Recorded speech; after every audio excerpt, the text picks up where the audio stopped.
आप सभी व्यूअर्स का फिर से स्वागत है आपके अपने यूट्यूब चैनल पर। हम इस वीडियो में बात करेंगे स्टार कार्यक्रम के बारे में। Star back to school program जो अभी राजस्थान में लॉन्च किया गया है, इसके बारे में संपूर्ण बात हम इस वीडियो में करेंगे। और पंचायत स्तरीय प्रशिक्षण की जो पीपीटी है उसके बारे में भी हम इसमें चर्चा करेंगे। जानेंगे कि ये प्रशिक्षण कब से कब तक प्रत्येक पीओ स्तर पर आयोजित किया जाना है। और साथ ही star back to school program के अंतर्गत कक्षा 1 से 8 तक जो पढ़ाने वाले शिक्षक हैं उन्हें किस तरह से छात्र समूह निर्माण करना है, किस तरह से पूरा कार्यक्रम संपादित करना है, उसके बारे में हम संपूर्ण जानकारी करेंगे। तो वीडियो में अंत तक जरूर बने रहिएगा। चैनल पर नए आए हैं तो चैनल को सब्सक्राइब जरूर कर लीजिएगा, पास में आने वाले बेल आइकन को ऑन कर लें ताकि जैसे ही कोई नई वीडियो अपलोड हो आप तक तुरंत नोटिफिकेशन पहुंच जाए और आप हो पाएँ अपडेटेड। तो आइए चलते हैं, सबसे पहले आदेश देखते हैं।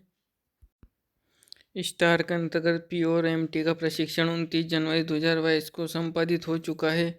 और द्वितीय चरण में जो पंचायत शहरी संकुल स्तरीय जो फेस टू फेस आमुखीकरण कार्य योजना जो शुरू की जानी है उसके बारे में जो दिनांक है वो 31 जनवरी 2022 से 4 फरवरी 2022 के मध्य कोई भी एक दिन पंचायत स्तर पर यह प्रशिक्षण आयोजित करना है। और इस प्रशिक्षण का समय विद्यालय समय ही रहेगा। इसमें समस्त पीओ और जो शहरी क्षेत्र के यूसीईओ हैं, प्रशिक्षित अध्यापक एमटी और उपयुक्त विवरणानुसार अपने क्षेत्र में एक दिवसीय आमुखीकरण कार्यक्रम आयोजित करेंगे। आप सभी ऐसे विद्यालयों में कार्यक्रम आयोजित करें जिससे समस्त शिक्षक कोविड-19 प्रोटोकॉल की पालना के साथ सम्मिलित हो सकें। कार्यक्रम स्तर पर पीपीटी प्रेजेंटेशन के लिए प्रोजेक्टर, लैपटॉप आदि की व्यवस्था अनिवार्य की जाए। ये सारी चीज़ें इसमें दी हुई हैं। और इसी तरह से इसमें पूरा टाइम टेबल भी दिया हुआ है कि इसमें किस किस टाइम पे कौन सा कार्यक्रम संपादित करना है। आइए सबसे अब देखते हैं हम पूरी पीपीटी और समझते हैं स्टार बैक टू स्कूल पूरा कार्यक्रम क्या है। Star back to school remediation program panchayat स्तरीय प्रशिक्षण। आप देख सकते हैं पंचायत स्तरीय प्रशिक्षण सत्र के लिए जो मापदंड है वो है, आप देखें सबसे पहले टेक नोटबुक अपने पास, एक पेन और पेपर रखें, महत्वपूर्ण जानकारियाँ लिखें, प्रश्न पूछें और सक्रिय रूप से भाग लें। और हमेशा समय पर रहें, मतलब अपना पूरा जो सत्र है उसमें आप शुरू से एंड तक जुड़े रहें। आप सबसे पहले इसमें ये बताया गया है कि जो हमारे शिक्षा मंत्री जी हैं श्री बी.डी. कल्ला, उनकी जो संबोधन वीडियो है वो सबसे पहले इस प्रशिक्षण में दिखानी है। उसके बाद ही इसमें हम सभी जानते हैं कि बीता साल चुनौतियों से भरा रहा है। हमारे और हमारे परिवार के स्वास्थ्य के लिए आपात स्थिति रही। स्कूल बंद होने से बच्चों के पठन पाठन का नुकसान हुआ है। शिक्षकों और छात्रों के बीच सामाजिक भावनात्मक संपर्क को नुकसान हुआ है। बच्चों को कक्षा स्तर तक लाने के लिए और मदद एवं समय की आवश्यकता है। तो हमारा आह्वान है कि 100% जो विद्यार्थी है वो ग्रेड लेवल पर, मतलब कक्षा स्तर पर पहुँचे। तो उसके लिए बैक टू स्कूल प्रोग्राम राज्य सरकार द्वारा चलाया गया है। और ये इस वीडियो का लिंक दिया है, इसके अंतर्गत पूरा बैक टू स्कूल का कार्यक्रम को समझाया गया है जो हमारे चैनल पर भी उपलब्ध है। आप वहाँ भी जाके इसे देख सकते हैं। हम इसका लिंक आपको डिस्क्रिप्शन बॉक्स में दे देंगे तो आप वहाँ से भी इसको पूरा देख पाएंगे। इसमें आप देखें ब्रिज कार्यक्रम के माध्यम से देखा गया है कि छात्रों की प्रोग्रेस में सुधार हुआ है। हम अक्टूबर से दिसंबर के बीच में हमने पूरा ब्रिज कोर्स चलाया है, जो कार्य पुस्तिकाओं में हमने कार्य करवाया है वो ब्रिज कोर्स के नाम से। तो उसमें इसमें बताया गया है कि बैक टू स्कूल उपचारात्मक कार्यक्रम सीखने के अंतर को कम करने के लिए महत्वपूर्ण भूमिका निभाएगा। उपचारात्मक रिमिडिएशन अवधि का उद्देश्य छात्रों को उनके सीखने के स्तर का समर्थन देना है। साथ ही उपचारात्मक जो अवधि के दौरान समान सीखने के स्तर के सभी छात्रों को एक साथ बैठने की आवश्यकता है, जैसे कि CCISIQ में वर्णित है, ताकि शिक्षक के लिए सहायता प्रदान करना आसान रह पाएगा। शिक्षक का ध्यान उस छात्र समूह पर होना चाहिए जिसे पिछली ग्रेड की दक्षताओं पर उपचारात्मकता की आवश्यकता या उपचार की आवश्यकता है। आगे देखेंगे आप जो पंचायत स्तरीय प्रशिक्षण की जो मुख्य दो प्राथमिकताएं वो यह है कि आज हम क्या हासिल करेंगे, तो इसमें कार्य पुस्तिकाओं का उपयोग करके प्रभावी उपचारात्मक कार्यक्रम को कैसे क्रियान्वित करें, और दूसरी प्राथमिकता एंड लाइन असेसमेंट के बाद स्टूडेंट ग्रुपिंग कैसे करें। आइए हम आगे बढ़ते हैं, देखते हैं उपचारात्मक कार्यक्रम क्या है। स्कूल बंद होने के कारण होने वाली लर्निंग गैप्स को कम करने के लिए 2 चरण बैक टू स्कूल कार्यक्रम अक्टूबर से शुरू किया गया था। प्रथम 2 कालांश उपचारात्मक शिक्षण हेतु आवंटित किए गए हैं। जो पहला चरण था अक्टूबर से दिसंबर, उसमें फेज़ 1 में हमने ब्रिज कोर्स कंप्लीट किया है। और जब दूसरा चरण है इसमें जनवरी से मार्च जो स्टार्ट है, 20 जनवरी से स्टार्ट हुआ है, हमने 21 से 24 के बीच में इसमें एंड लाइन असेसमेंट किया है। और उसके बाद ये पूरा कार्यक्रम शुरू हो चुका है। इसमें सीखने के स्तर पर आधारित उपचारात्मक कार्यक्रम के लिए उपयोग की जाने वाली की जो पहली 2 कालांश है उसमें उपचारात्मक शिक्षण करवाया जाएगा। Use workbooks. Back to school कार्यक्रम में चरण 2 में छात्रों को उनके वास्तविक सीखने के स्तर के आधार पर पीछे की ग्रेड की दक्षताओं पर समर्थन दिया जाना है। विद्यार्थी के सीखने के जो स्तर का आधार पर है, विद्यार्थी का समूहन के लिए अंतिम पंक्ति मूल्यांकन किया जाना है। Back to school remediation programme की मुख्य विशेषताएं हैं। ये जनवरी से शैक्षिक सत्र की समाप्ति तक यानी पूरे वर्ष के अंत तक चलेगा। ये 1.5 घंटे जो पहले 2 कालांश है उसमें लेने हैं। सीखने के स्तर के अनुसार समूह छात्रों को ग्रेड स्तर के बजाय उनके सीखने के स्तर पर पढ़ाया जाएगा। समान सीखने के स्तर के सभी छात्र एक साथ बैठेंगे। इसमें क्लस्टर पुस्तिकाओं द्वारा पिछली कक्षाओं की दक्षताओं पर जोर दिया जाएगा। क्लस्टर कार्य पुस्तिका जो पहल, प्रयास और प्रवाह और प्रखर के पार्ट 2 का उपयोग किया जाना है। पार्ट 1 ब्रिज कोर्स हम कंप्लीट कर चुके हैं। आप देखेंगे एंड लाइन असेसमेंट है। हर कार्य पुस्तिका के ब्रिज कोर्स जहां समाप्त होता है उसके बाद में दिया हुआ है अंतिम पंक्ति मूल्यांकन, उसका हमें पूरा कंप्लीट करना है और उसके अंतर्गत बच्चों को ग्रेड देनी है। साथ ही अब कोविड परिस्थितियों के चलते जिन विद्यालयों में नियमित कक्षी शिक्षण स्थगित है उनके लिए अंतिम पंक्ति मूल्यांकन का लिंक स्माइल मैसेज के साथ भेजा जाएगा।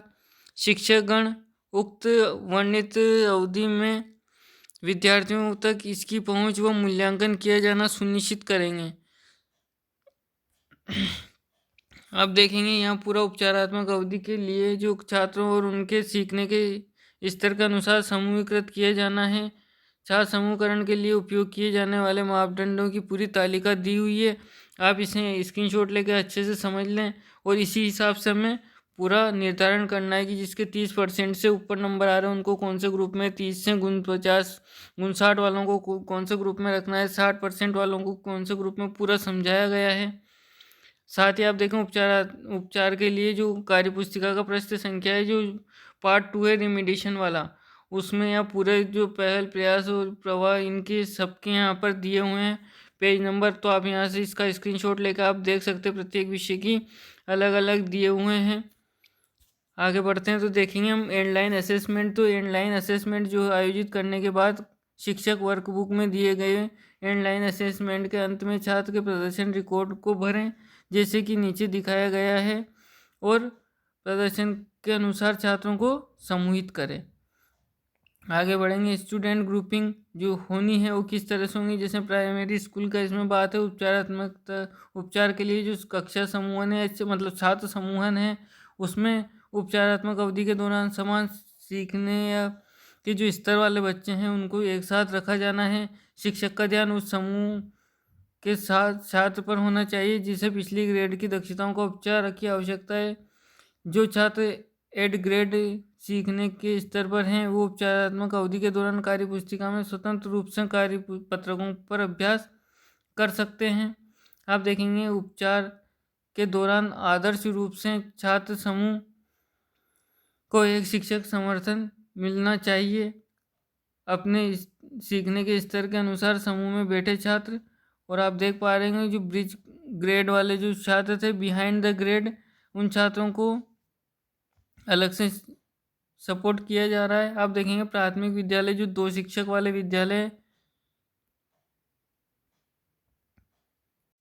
उनके लिए भी यहाँ पूरी वो दिया हुआ है कि जो पहला टीचर है वह शिक्षक उपचार करेगा, जिसमें वो 2 ग्रुप बनाएगा बच्चों के, जिसमें 3, 4, 5 के जो छात्र जिनका स्तर 2 का है और एक जो 3, 4, 5 के साथ जिनका स्तर 3 या 4 का, उनका ग्रुप बनाएगा। और जो सेकंड टीचर है वो जो कक्षा स्तर के बच्चों हैं उनको लेके पढ़ाएंगे। यह सीखने के स्तर के आधार पर पुनः समूहबद्ध करने के बाद छात्र अपने सीखने के स्तर के आधार पर बैठेंगे और एक ही सीखने के स्तर के विभिन्न वर्गों में एक साथ पढ़ाया जाएगा। जहाँ 3 शिक्षक हैं वहाँ की यह योजना है। आप इसका स्क्रीनशॉट ले लें, अच्छे से समझ लें। अगर आपके विद्यालय में प्राथमिक स्कूल में 3 शिक्षक हैं तो आप देखो, चलो हल करें। इसमें पाली जिले के सरकारी प्राथमिक विद्यालय गढ़वाल में कक्षा ये जो 5वीं तो 1 से 5 स्कूल है उसमें 2 शिक्षक कार्यरत हैं। वे एक प्रभावी उपचारात्मक कार्यक्रम लागू करना चाहते हैं, लेकिन शिक्षकों की कमी है। आप पंचायत के पीओ हैं तो आप उन्हें प्रभावी ढंग से उपचार करने के लिए कैसे सुझाव देंगे। अब बात करते हैं हम उच्च प्राथमिक और माध्यमिक विद्यालयों में उपचार के बारे में। तो इसमें उच्च प्राथमिक और माध्यमिक विद्यालय जो 3 शिक्षक वाले हैं उसकी यहाँ पूरी ग्राफिक्स के माध्यम से समझाया। आप इसे स्क्रीनशॉट लेकर आराम से समझिए। इसमें किस तरह से हमें मैनेजमेंट करना है, किस तरह से हम कक्षा समूहन करेंगे, छात्र समूहन करेंगे, पूरी जानकारी दी हुई है। इसी तरह से जहाँ 4 शिक्षक हैं वहाँ का ये पूरा डायग्राम है, इसका आप स्क्रीनशॉट ले लें और अच्छे से समझ लें। आप देखेंगे कि बांसवाड़ा ज़िले में भी एक केस स्टडी दी है, इसे आप पढ़ें और समझें। अब बात करते हैं हम कार्य पुस्तिका आधारित पढ़ाने की शिक्षण प्रणाली क्या रहेगी। इसमें सभी बच्चों का एंडलाइन करना है जो, और फिर उसके बाद जो कार्य पुस्तिका के पार्ट 2 में शुरू में दिया हुआ है विद्यार्थी समूहीकरण एवं एंडलाइन आकलन के आधार पर दक्षता, और ये पूरी प्लानिंग इसमें दी हुई है, ये साइकिल। उसके बाद आप देखेंगे कि यहाँ थिंक आपने जो प्रशिक्षण लिया अपने साथ बैठे साथी के साथ उसे साझा कैसे करेंगे। साथी के साथ जोड़ी बनाएंगे। अगले 10 मिनट के लिए बस अपने साथी के साथ साथ प्रश्नों पर चर्चा करेंगे, जैसे उपचार के लिए विद्यार्थियों का समूह कैसे बनाएं। यदि आपके विद्यालय में कम शिक्षक हैं तो आप समूह का उपचार के लिए प्रबंधन कैसे करेंगे, इसी प्रश्नों पर आप आपस में चर्चा करें। अब देखें आप उपचारात्मक कार्यक्रम के मार्गदर्शक सिद्धांत क्या हैं कि ये जो उपचारात्मक शिक्षण है इसका उद्देश्य कार्यपुस्तिका समाप्त करना नहीं है। इसका उद्देश्य छात्रों को उनकी गति से सहायता करना। उपचारात्मक कार्यक्रम वह समय है जब शिक्षक पीछे रहे छात्रों को विशेष ध्यान दे सकता है। समूहीकरण का उद्देश्य शिक्षक के लिए कक्षा प्रबंधन को आसान करना है। उपचारात्मक कार्यक्रम के दौरान मुख्य दक्षताओं पर ध्यान दें। आप देखेंगे जो बैक टू स्कूल उपचारात्मक प्रोग्राम जो है जिसकी मुख्य विशेषता ये है कि ये जनवरी से शैक्षिक वर्ष के अंत तक चलेगा। सुबह जो शुरू के 2 कालांश है वो प्रतिदिन 2 कालांश इसी चीज़ के रहेंगे। साथ ही सीखने के स्तर के अनुसार समूह छात्रों के जो ग्रेड स्तर के बजाय जो उनके सीखने का स्तर है उनको उनके अनुसार पढ़ाया जाना है। समान सीखने के स्तर वाले सभी छात्र एक साथ बैठेंगे, चाहे वो कक्षा 1 में हो या 8 में हो। अगर उसका स्तर एक जैसा है तो सब एक जगह बैठेंगे।